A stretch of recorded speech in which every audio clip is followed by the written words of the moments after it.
So good morning guys. तो चलिए start करते हैं आज की यानी कि 11 अक्टूबर के इंपॉर्टेंट करंट अफेयर्स को। तो इस प्रश्न में आपसे पूछ रहे, अभी हाल ही में एक टेनिस खिलाड़ी ने संन्यास की घोषणा कर दी है। उन्हें किंग ऑफ क्ले कोर्ट भी कहा जाता है। उनका नाम क्या है, नाम पूछ रहे हैं। तो उत्तर हो जाएगा राफेल नडाल। राफेल नडाल ये स्पेन के टेनिस प्लेयर है, एक तो ये याद रखना। और अभी इन्होंने ही टेनिस से संन्यास की घोषणा कर दी है। उन्होंने कहा कि इस साल नवंबर में स्पेन में जो डेविस कप होंगे वो उनका आखिरी मैच होगा, आखिरी प्रतियोगिता होगी। उसके बाद वो फाइनली संन्यास ले लेंगे अपने खेल से। आपको मैं बता दूं कि 2010 में आंध्र प्रदेश के अनंतपुर में राफेल नडाल टेनिस स्कूल खोला गया था। तो ये प्रश्न आप जरूर याद रखना। और राफेल नडाल जिन्हें प्यार से राका भी कहा जाता है, और फ्रेंच ओपन जो कि क्ले कोर्ट पर खेला जाता है उसके वो मास्टर खिलाड़ी हैं। उन्होंने अपने जीवन में फ्रेंच ओपन में रिकॉर्ड 14 एकल खिताब सिंगल्स टाइटल जीते हैं, और इसी कारण से उन्हें किंग ऑफ क्ले कोर्ट कहा जाता है। उन्होंने अपने जीवन में टोटल 22 ग्रैंड स्लैम खिताब जीते हैं। उनसे ज़्यादा एक पुरुष खिलाड़ी है नोवाक जोकोविच, उनके नाम 24 खिताब हैं, और इनके नाम 22 ग्रैंड स्लैम खिताब हैं, जिसमें से 2 ऑस्ट्रेलियन ओपन है, 14 फ्रेंच ओपन है, 2 विंबलडन ओपन है और 4 यूएस ओपन है। इन्होंने 2 ओलंपिक मेडल भी जीते हैं और दोनों बार गोल्ड जीता है। एक तो 2008 में जो बीजिंग ओलंपिक थे उसमें मेंस सिंगल में इन्होंने गोल्ड जीता था, और 2016 के जो रियो ओलंपिक्स थे उसमें मेंस डबल में गोल्ड जीता था। और ये गोल्डन स्लैम विनर भी रहे हैं। और slam winner golden slam winner मैं आपको बता चुका हूँ। ये भी लेटेस्ट नोवाक जोकोविच को ये सम्मान मिला था, हमने पढ़ा था, जिन्होंने चारों ग्रैंड स्लैम जीते हों और जो ओलंपिक है उसमें गोल्ड जीता हो, उनको मिलता है गोल्डन स्लैम विनर का खिताब। और ये 5 साल तक दुनिया में नंबर 1 टेनिस प्लेयर भी रहे हैं। तो बहुत फेमस और चर्चित खिलाड़ी है राफेल नडाल। तो फाइनली भी इन्होंने संन्यास की घोषणा कर दी है। इनसे संबंधित ये इंपॉर्टेंट फैक्ट्स मैंने आपको बताया, ध्यान में रखना। और किस देश के खिलाड़ी हैं ये ज़रूर पूछा जाएगा, तो इस पर आंसर कर देना। अच्छा, अगर मैं आपसे पूछूं क्या इस साल 2024 में किसी भारतीय टेनिस खिलाड़ी ने भी संन्यास की घोषणा करी है क्या, तो आंसर हो जाएगा यस। चलो मैं आपको हमेशा की तरह वो सभी भारतीय खिलाड़ियों के नाम आपको बताता हूँ जिन्होंने इस साल संन्यास ले लिया है अपने अपने खेलों से। तो वो खिलाड़ी सारे इंपॉर्टेंट रहेंगे। जैसे कि क्रिकेट में 3 खिलाड़ी देखे हमने, शिखर धवन, दिनेश कार्तिक और केदार जाधव ने संन्यास ले लिया। बैडमिंटन में बी साई प्रणीत ने, टेनिस में रोहन बोपन्ना, फुटबॉल में सुनील छेत्री, हॉकी में PR श्रीजेश, रेसलिंग में विनेश फोगाट, और अभी लेटेस्ट हमने पढ़ा था एक जिम्नास्ट है दीपा कर्माकर, इन्होंने भी फाइनली संन्यास की घोषणा कर दी है। तो ये सभी वो खिलाड़ी आपके सामने मैं लेकर के आ रहा हूँ जो 2024 में हमने पढ़े थे करंट अफेयर्स में, इन्होंने संन्यास ले लिया। ये सारे भारतीय खिलाड़ी हैं, ठीक है। अब वैसे यहाँ पे ये राफेल नडाल का संबंध किस खेल से है, टेनिस से है। तो टेनिस से सबसे इंपॉर्टेंट प्रश्न ये बन जाएंगे, इस बार के 4 ग्रैंड स्लैम किस किसने जीते। चलो उनको भी रिवाइज करते हैं। तो ऑस्ट्रेलियन ओपन सबसे पहला हुआ था, इसमें सिंगल जीता जेनिक सिनर ने, इटली के हैं, और वुमेन सिंगल आर्यना सबालेंका ने जीता, वो बेलारूस से हैं। और इसमें मेंस डबल भी याद रखना होगा क्योंकि वो एक भारतीय ने जीता था, रोहन बोपन्ना ने, उनके साथ ही मैथ्यू एब्डेन के साथ। मैथ्यू एब्डेन ऑस्ट्रेलिया के हैं। फिर फ्रेंच ओपन हुआ था, उसमें वुमेन सिंगल ईगा स्विटेक ने जीता, पोलैंड की हैं, और मेन सिंगल कार्लोस अल्काराज ने जीता, वो स्पेन से हैं। फिर विंबलडन ओपन हुआ, इसमें वुमेन सिंगल बारबोरा क्राजिकोवा ने जीता, चेक रिपब्लिक से हैं, और मेन सिंगल कार्लोस अल्काराज ने जीता, वो स्पेन से हैं। बाकी यूएस ओपन, तो अगर आपने ऑस्ट्रेलियन ओपन का याद कर लिया तो यूएस ओपन सेम ही है, जेनिक सिनर और आर्यना सबालेंका। कौन सा किस कोर्ट पे खेला जाता है, ये स्टैटिक प्रश्न पूछते हैं यहाँ से। तो देखो बड़ा आसान है, ऑस्ट्रेलियन ओपन पहला वाला और आखिरी वाला यूएस ओपन दोनों हार्ड कोर्ट पे होता है। तो देखो दोनों के कोर्ट भी सेम है और इस बार के जो विनर है वो भी सेम है, तो याद रखना आपके लिए आसान रहेगा। फ्रेंच ओपन में ये होता है क्ले कोर्ट पे और विंबलडन ग्रास कोर्ट पे होता है। और फ्रेंच ओपन विंबलडन में एक कॉमन है, जो पुरुष एकल का खिताब है मेन सिंगल, वो दोनों जगह सेम है, बस आपको वुमेन्स वाला याद रखना है। तो इस बार के विनर बड़े सिंपल नाम है, याद रखना आपके लिए आसान रहेगा, ध्यान रखना ये। हम अगला प्रश्न देखें। फिर अगले प्रश्न में पूछ रहे हैं कि अभी हाल ही में किसे 2024 के लिए साहित्य के नोबेल पुरस्कार के लिए चुना गया, तो आंसर होगा हैन कांग। तो साउथ कोरिया के राइटर हैं, इनका नाम है हैन कैंग, जिनको 2024 के साहित्य के नोबेल पुरस्कार के लिए चुना गया है। तो उन्हें जीवन की मार्मिक कहानियों को खूबसूरत अंदाज में पेश करने के लिए सम्मान मिला है। और आप कह भी सकते हो कि नोबेल पुरस्कार जीतने वाली वो वैसे तो 18वीं और पहली कोरियाई महिला हैं। और इससे पहले भी इन्होंने 2016 में उनका एक उपन्यास आया था द वेजिटेरियन नाम से, उसके लिए उन्होंने मेन बुकर इंटरनेशनल पुरस्कार भी जीता था। हैन कैंग उनका नाम है। पिछले साल जो लिटरेचर का, साहित्य का नोबेल पुरस्कार जीता था वो जीता था जॉन फॉसे ने। हमने याद भी किया था, साहित्य में मेरी जान फंस गई करके याद आया। अच्छा, अगर मैं पूछूं कि पहली बार जो लिटरेचर का नोबेल पुरस्कार है वो किसे मिला था 1901 में, सुली प्रुडहोम को, वो फ्रांस के थे। और पहली महिला में ये मिला था 1909 में सेल्मा लेगरलॉफ को, वो स्वीडन से थी। और अगर पूछूं कि क्या किसी भारतीय को लिटरेचर में, साहित्य में नोबेल पुरस्कार मिला है, यस मिला है, तो वो कौन थे? तो वो थे रविंद्रनाथ टैगोर जी। 1913 में उनको साहित्य का नोबेल पुरस्कार मिला था उनकी कृति गीतांजलि के लिए। ये तो मैं डेली आपको बता ही रहा हूँ।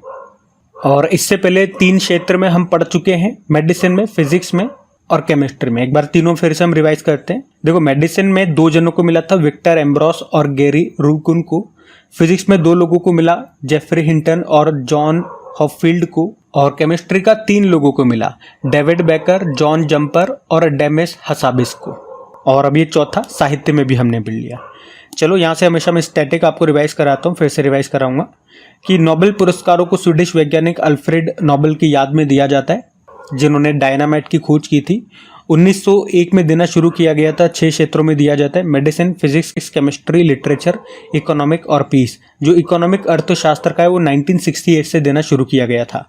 हमने कहा सबसे पहले भारतीय कौन थे जिन्हें मिला था, रविंद्रनाथ टैगोर जी, 1913 में साहित्य का मिला था गीतांजलि के लिए। और सबसे आखिरी भारतीय कौन थे, अभिजीत बनर्जी थे, 2019 में मिला था इकोनॉमिक्स का। सबसे कम उम्र में मिला था मलाला यूसुफजई को, 17 साल की उम्र में शांति का। सबसे ज़्यादा उम्र में मिला था जॉन बी गुडएनफ को, 97 साल की उम्र में मिला था। अभी 2019 में इनको मिला था केमिस्ट्री की फील्ड में, और अभी इनका निधन भी हो चुका है। तो ये यहाँ से स्टैटिक प्रश्न मैं आपको डेली रिवाइज करवा रहा हूँ। 4 बार रिवाइज करा चुका हूँ, अब ये 2 बार और रिवाइज करवाऊंगा।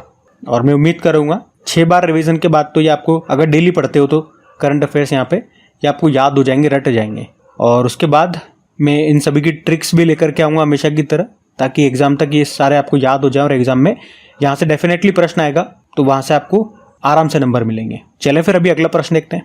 और हाँ, कल वाला जो दिन था, यानी कि 10 अक्टूबर वाला डे, उसमें मॉर्निंग में करंट अफेयर्स का वीडियो नहीं आ पाया था। मैंने इन्फॉर्म भी कर दिया था टेलीग्राम चैनल पे भी और कम्युनिटी पोस्ट पे भी। शाम को वीडियो मैंने अपलोड कर दिया था जैसा मैंने बोला। तो आप में से बहुत सारे स्टूडेंट्स हैं, लगभग सभी ने, 90% लोगों ने वीडियो नहीं देखा है। तो मेरी रिक्वेस्ट है, वीडियो जाकर के ज़रूर देख लेना। हो सकता है आप लोगों ने किसी अदर चैनल पर जाकर के कल का करंट अफेयर्स देख लिया हो, लेकिन फिर भी मैं आप लोगों से रिक्वेस्ट कर रहा हूँ, क्योंकि कल बहुत सारे इंपॉर्टेंट क्वेश्चन से, बहुत सारे इंपॉर्टेंट डेटा मैंने आपको साथ में करवाया है, तो वो कुछ आपसे मिस न हो जाए। तो वीडियो ज़रूर देख लेना। बाकी जो नए स्टूडेंट्स हैं उन्हें बता दूं, इन सभी का PDF आपको अवेलेबल होता है अपने टेलीग्राम चैनल पे, जिसका लिंक नीचे डिस्क्रिप्शन बॉक्स में है। बाकी सेशन पसंद आए तो लाइक ज़रूर करना, दोस्तों के साथ में शेयर ज़रूर कर देना। अभी अगला प्रश्न देखते हैं। तो अगले प्रश्न में पूछ रहे हैं कि कौन सा राज्य 38वें राष्ट्रीय खेलों की मेजबानी करेगा, नेशनल गेम्स? तो आंसर होगा उत्तराखंड। हम सभी को पता है ये 38 नंबर के नेशनल गेम्स होंगे, और मैंने आपको बताया ये इस साल के एंड में नवंबर में होने वाले थे, लेकिन इसमें कुछ चेंजेस हो गए। अब इन्होंने कहा कि अगले साल ये जनवरी फरवरी में होंगे, और होस्ट कर रहा है उत्तराखंड। और इसी के साथ कहा गया कि जो अगले नेशनल विंटर गेम्स हैं वो भी उत्तराखंड में ही होंगे, और ये पहली बार होगा जब इन नेशनल विंटर गेम्स का आयोजन लद्दाख और जम्मू कश्मीर के बाहर होगा। तो ये पॉइंट भी ध्यान रखना। आगे इसके बारे में और कुछ भी अपडेट आएगा तो फिर मैं आपको बताऊंगा। अच्छा, यहाँ पे अगर नेशनल गेम्स की हम बात करें, पिछला वाला जो 2023 में हुआ था वो 37 नंबर का एडिशन था, गोवा में हुआ था। उसमें टॉप पे महाराष्ट्र था और मैस्कॉट मोगा था। अच्छा, पहले नेशनल गेम्स कब हुए थे? 1924 में लाहौर में हुए थे, जो पाकिस्तान में आता है। और नेशनल गेम्स को नेशनल गेम्स शुरुआत में नहीं कहा जाता था, पहले इसको अखिल भारतीय ओलंपिक खेल कहा जाता था। फिर 1940 में बॉम्बे में जो नवा संस्करण हुआ था इनका, उस समय इसका नाम बदलकर नेशनल गेम्स कर दिया गया था। आयोजन कौन करता है? भारतीय ओलंपिक संघ, इंडियन ओलंपिक एसोसिएशन, जिसकी स्थापना होती है 1927 में, नई दिल्ली में मुख्यालय है। और इसकी हेड कौन है? PT उषा, जो इस पद पर आने वाली पहली महिला भी हैं। अच्छा, अब यहाँ पे कुछ अपकमिंग गेम्स हैं जो हमने करंट अफेयर्स में पढ़े थे, यहाँ पे मैं आपको रिवाइज करा रहा हूँ। वैसे मैंने कल भी आपको रिवाइज करवाए थे, तो एक बार फिर से करते हैं। देखो, वर्ल्ड एथलेटिक्स अल्टीमेट चैंपियनशिप जो 2026 में होंगे, हंगरी में होंगे, पहली बार होगा, पहला एडिशन है तो इंपॉर्टेंट है। AFC वुमेन्स एशियन कप जो 2026 में होंगे वो ऑस्ट्रेलिया में, और 2029 वाले उज्बेकिस्तान में होंगे। पहली बार किसी सेंट्रल एशियन कंट्री में होंगे, तो प्रश्न ये भी इंपॉर्टेंट है। 2027 में फीफा वुमेन्स वर्ल्ड कप ये ब्राज़ील में होंगे। ICC women's T20 world cup 2024 कहाँ पे चल रहे हैं, ये होने तो बांग्लादेश में थे, लेकिन बांग्लादेश में नहीं हो रहे, अब यूनाइटेड अरब अमीरात में हो रहे हैं। ICC mains T20 world cup 2024 का आयोजन हुआ था वेस्ट इंडीज़ और अमेरिका में। और ये बात मैंने कल आपसे पूछी थी कि इसको जीता किसने है, तो भारत ने जीत लिया था, साउथ अफ्रीका को हराया था। बाकी आज हमने पढ़ा कि 2024 में 38वें नेशनल गेम्स ही उत्तराखंड में होंगे। 2025 में BWF world junior badminton championship Guwahati में, वर्ल्ड एथलेटिक्स चैंपियनशिप 2027 ये बीजिंग में होगा, और थॉमस कप और उबेर कप 2026 वाले वो डेनमार्क में होंगे। मैंने आपसे कल भी पूछा था कि इस बार वाले किसने जीता, तो दोनों को, मेंस और वुमेन्स, मतलब थॉमस कप ये पुरुषों का होता है और उबेर कप महिलाओं का होता है, तो दोनों को चाइना ने जीता है, दोनों में इंडोनेशिया को हराया है। वैसे कल के वीडियो में मैंने जब आप लोगों के कमेंट्स पढ़े तो बहुत सारे स्टूडेंट्स हैं जिन्होंने बिल्कुल सही से उत्तर दिया था। इससे पता लगता है कि चीज़ें आप लोग याद है आप लोगों को, और जब मैं पूछता हूँ तो आप जब आंसर करते हो तो वो आपका एक तरह से रिवीजन हो जाता है। रैंडम में आप कुछ भी प्रश्न पूछ लेता हूँ तो आप फटाफट से उसका आंसर कर पाते हो, तो आपका रिवीजन हो रहा है, बहुत अच्छी बात है। तो अभी अगला प्रश्न देखते हैं। तो अगले प्रश्न में पूछ रहे हैं कि भारत सरकार के द्वारा रतन टाटा जी को पद्म विभूषण से कब सम्मानित किया गया था, तो इसका सही उत्तर होगा 2008 में। वैसे तो कल मॉर्निंग में ही मैंने आपको बता दिया था कि 9 अक्टूबर रात्रि में रतन टाटा जी का निधन हो गया, पर आज यहाँ पे इनके बारे में थोड़ा बहुत जान लेते हैं कि कौन से अवार्ड इनको कब मिले हैं, क्या क्या पॉइंट्स हमारे लिए इम्पॉर्टेंट हैं, जो चीज़ें कम से कम आपके लिए जानना ज़रूरी है, आपके एग्ज़ाम के लिए इम्पॉर्टेंट है। वैसे तो वे एक महान बिजनेसमैन के साथ साथ एक सच्चे देश प्रेमी और एक महान इंसान थे। उनके बारे में जितना जानोगे, उनसे जितना सीखोगे वो कम है, पर चलो अभी मैं आपको बताता हूँ। अभी इनका निधन हुआ किस उम्र में, 86 ईयर की उम्र में उनका निधन हो गया। किस धर्म से बिलोंग करते हैं, तो वो पारसी थे और टाटा सन्स के मानद चेयरमैन थे वो। टाटा सन्स ये टाटा ग्रुप की कंपनियों को नियंत्रित करती है। तो पद्म विभूषण 2008 में मिला था, पद्म भूषण सन 2000 में मिला था। अभी महाराष्ट्र सरकार ने पिछले साल उद्योग रत्न सम्मान से सम्मानित किया। असम का सर्वोच्च सम्मान असम वैभव भी उनको मिल चुका है 2021 में। अभी 2024 में हमने पढ़ा था PV नरसिम्हा राव अवार्ड मिलगाथन को, और अभी 2024 में ही हमने पढ़ा 2021 के लिए कीस मानवतावादी पुरस्कार भी उनको मिला था। बस एक ही इम्पॉर्टेंट अवार्ड की कमी रह गई है, भारत का सर्वोच्च नागरिक सम्मान भारत रत्न, वो इनको मिलना चाहिए। और अगर हमारी सरकार जाग जाती है थोड़ा सा, और अगर इनको ये भारत रत्न दे देती है तो अच्छी बात है, लेकिन अफसोस रहेगा कि जीते जी अगर उनको मिल जाता तो कुछ अलग ही उसका मज़ा होता। खैर, मरणोपरांत भी अगर उनको ये सम्मान हमारी सरकार दे दे तो भी एक तरह का प्राउड मोमेंट ही है। वैसे तो बहुत सारे उनको विदेशी पुरस्कार भी मिले हैं, ये सारे मैंने लिस्ट आपके सामने लगा दी, जिसमें जो लेटेस्ट वाला भी हमने पढ़ा था वो 2023 में ऑस्ट्रेलिया ने दिया था, जिसे कहते हैं honorary officer of the order of Australia. अच्छा, इनकी एक ऑटोबायोग्राफी भी आई थी, Ratan and Tata the authorised biography, और उसको लिखा था डॉक्टर थॉमस मैथ्यू ने, तो ये पॉइंट भी ध्यान रखना। अगला प्रश्न देखते हैं। फिर अगले प्रश्न में पूछ रहे हैं अभी हाल ही में विश्व मानसिक स्वास्थ्य दिवस ये कब मनाया गया, तो आंसर होगा 10 अक्टूबर को। तो हर साल 10 अक्टूबर को वर्ल्ड मेंटल हेल्थ डे के रूप में मनाया जाता है। थीम है it's time to prioritize mental health in the workplace. अच्छा, 10 अक्टूबर को 2-3 दिवस मनाते हैं, यहीं पे बता रहा हूँ, ध्यान से सुनना। एक तो ये हो गया, एक 10 अक्टूबर को नेशनल पोस्टल डे भी मनाया जाता है। भारत में डाक दिवस मनाते हैं 10 अक्टूबर को, जिसकी थीम है connecting India the role of postal services in nation building. कल भी हमने पढ़ा था पोस्टल डे के बारे में, लेकिन वो विश्व स्तर पे मनाया जाता है, विश्व डाक दिवस, ये राष्ट्रीय डाक दिवस है। ठीक है, दोनों में अंतर याद रखना। मैंने आपको बताया भी था भारत में नेशनल पोस्टल वीक भी मनाया जाता है, डाक सप्ताह 9 से लेकर 15 अक्टूबर तक। एक और दिवस मना रहे हैं इस बार 10 अक्टूबर को हम, वर्ल्ड साइट डे, विश्व दृष्टि दिवस। एक्चुअली में ये अक्टूबर के दूसरे गुरुवार को मनाया जाता है, तो इस बार ये 10 अक्टूबर को मना रहे हैं। थीम है चिल्ड्रन लव्स योर आइज। अच्छा, जिस तरह से 1 अक्टूबर मैंने आपको एक ट्रिक बना के याद करवाया था, जैसे जो बुजुर्ग व्यक्ति होते हैं उनका क्या काम होता है, मार्केट से सब्जी लेकर के आ जाएंगे और दिन भर कॉफी पीते रहेंगे, यही होता है। बेटा कॉफी बना दे, बहू कॉफी बना दे, जाओ बाबूजी आप सब्जी लेके आ जाओ मार्केट से। तो इस तरह से हमने उस 3 को याद कर लिया। इनको भी आप एक तरह से याद कर लो, एक चेन बना के। ऐसे याद कर लो कि आपको एक डाक आई, एक पोस्ट आया, और जब उस पोस्ट को आप पढ़ते हो, उस डाक को आप पढ़ते हो आंखें फाड़ फाड़ करके, तो आपका दिमाग चक्कर आ जाता है, मेंटल हेल्थ बिगड़ जाती है आपकी। क्यों भैया? उस डाक में ऐसा क्या लिखा हुआ था? तो उसमें लिखा हुआ था, ये ऐसे लिखा हुआ था। अब आपको ये समझ में नहीं आ रहा है ये लिखा हुआ क्या है। एक्चुअली में ये लिखा हुआ है 10 अक्टूबर और आपको ये 100 नजर आ रहा है। अब आप इसका मीनिंग नहीं समझ पा रहे, ठीक है?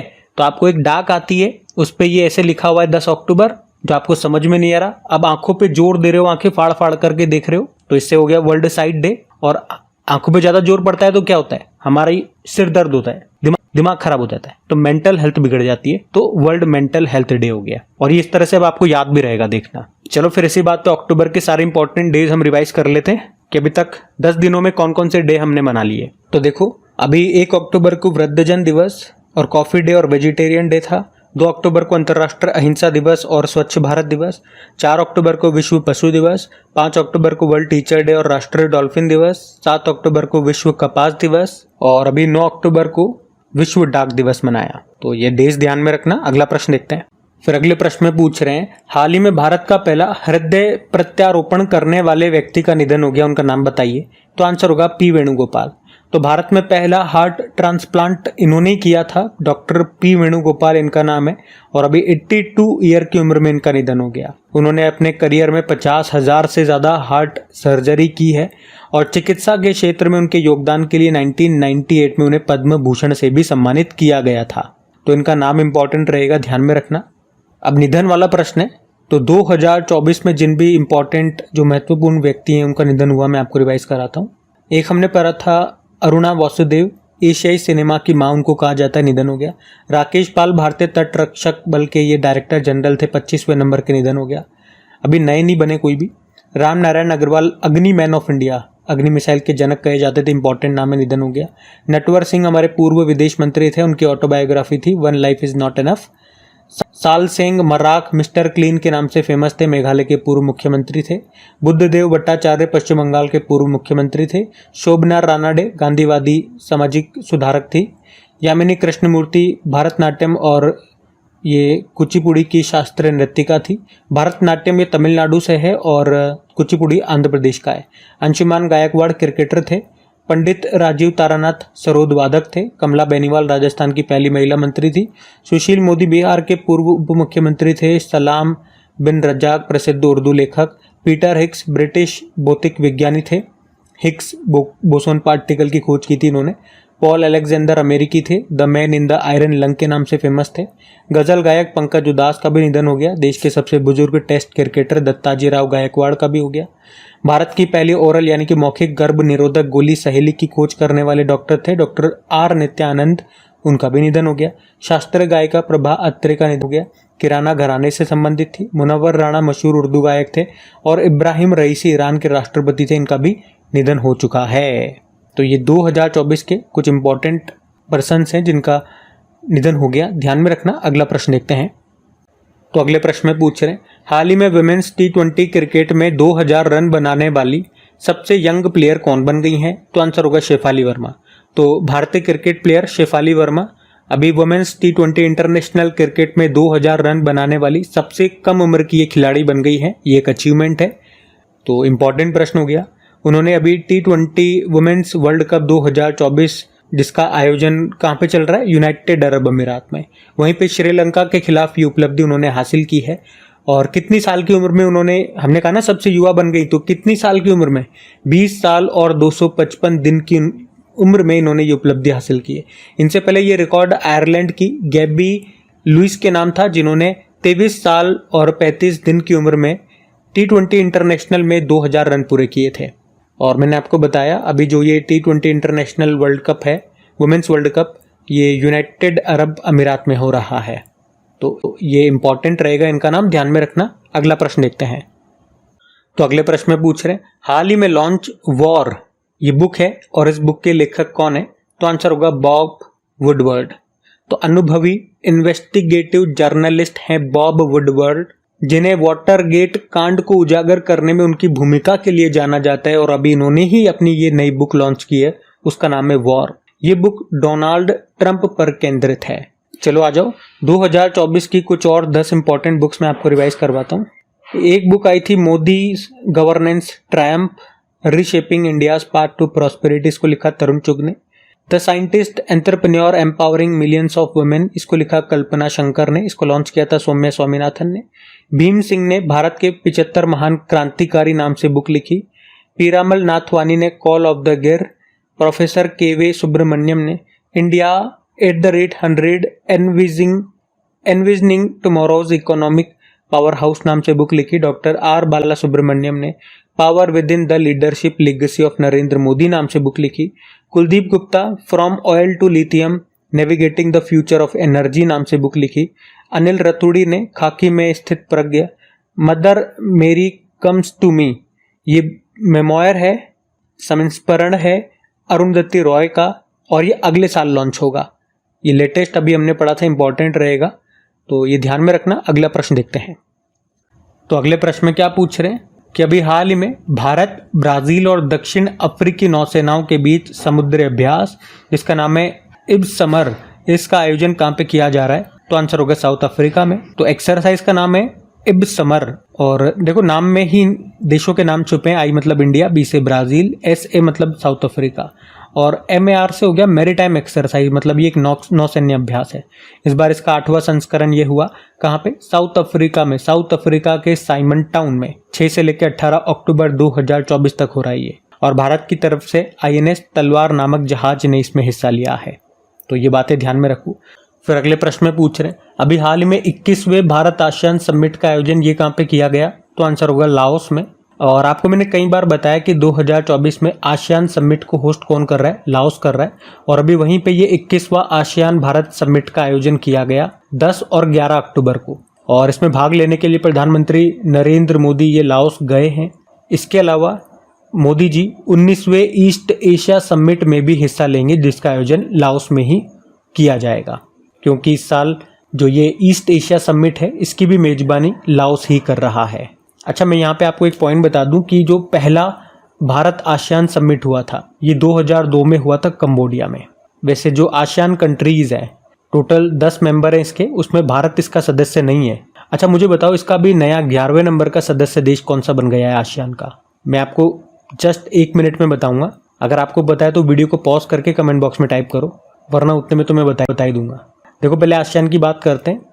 Association of south east Asian nation countries, स्थापना होती है 8 अगस्त 1967 में, और अभी इसका 11वें नंबर का सदस्य देश ईस्ट तिमोर बिना है, जिसे आप तिमोर लिस्ते भी कहते हो। हेडक्वार्टर जकार्ता इंडोनेशिया में है। और ईस्ट एशिया समिट की भी अगर बात करें तो इसकी स्थापना 2005 में आसियान के नेतृत्व वाली पहल के रूप में की गई थी स्थापना। ईस्ट एशिया समिट हिंद प्रशांत क्षेत्र में एकमात्र नेतृत्व करने वाला ये मंच है। इसका पहला समिट 2005 में कुआलालंपुर मलेशिया में हुआ था। इसमें सदस्य देश हैं 18। बाकी समिट वाला प्रश्न है तो कल ही मैंने आपको सारी इंपॉर्टेंट 2024 की समिट रिवाइज कराई थी, तो आज नहीं करेंगे। लेकिन लाओस न्यूज़ में है तो मैं आपको ले चलता हूँ लाओस। ये रहा मैप में लाओस। कैपिटल वियंटियान होती है, वियंटाने, और करेंसी है लाओटियन किप। ये थी आज के आपके करंट अफेयर्स की क्लास। और एक बार फिर से याद दिला दूँ, कल का जो वीडियो है वो जिन्होंने नहीं देखा ज़रूर से देख लेना, वरना कुछ इंपॉर्टेंट फैक्ट्स हैं, कुछ इंपॉर्टेंट क्वेश्चन है वो आपके छूट जाएंगे। तो मैं जब रिवाइज कराऊंगा तो आपको अजीब लगेगा कि ये प्रश्न कब पढ़ा दिया गया, ये तो हमने पढ़ा ही नहीं। तो ऐसा नहीं होना चाहिए, वो चीज़ें आपकी पढ़ी हुई होनी चाहिए। बाकी रिवीजन तो मैं आपको इतनी बार करा देता हूँ कि आपको बस याद ही हो जाता है। कंडीशन क्या है, रेगुलर रहोगे, और जब मैं रिवाइज कराऊँ तो अपनी चीज़ें अपने मुँह से बोला करो। सुनने के अलावा देखो 3 तरह से आप चीज़ें याद करते हो, देखने से, सुनने से और बोलने से और लिखने से। तो कम से कम ये 3 चीज़ें तो प्रैक्टिस में आप ला ही सकते हो सेशन के दौरान। बाकी अगर सेशन पसंद आए तो इसे लाइक ज़रूर कर देना, अपने दोस्तों के साथ में स्टडी ग्रुप में यार एक बार शेयर ज़रूर कर देना प्लीज़। आज के वीडियो के लाइक का टारगेट रखते हैं 5000 लाइक का, और हमारा इस महीने का जो वीकली वाला वीडियो है वो अभी तक रह रहा है, मुझे टाइम नहीं मिल पाया। मैं कोशिश करूँगा आज कल में वीडियो आ जाए, आज तो नहीं आ पाएगा, कल तक आ जाए। और जो सुपर फास्ट रिविज़न में लेकर के आता हूँ वो भी मेरा पेंडिंग है, वो भी 2-3 दिन में मैं लेकर के आऊँगा। टाइम का इशू था तो मैं ला नहीं पाया।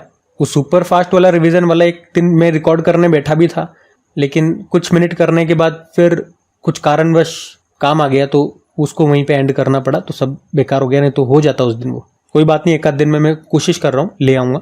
तो प्लीज़ सपोर्ट ज़रूर कीजिएगा वीडियोज़ को। बाकी अभी कल के करंट अफेयर्स का मैं आपको क्विक रिविजन करा दूँ, फिर हम सेशन एंड करते हैं।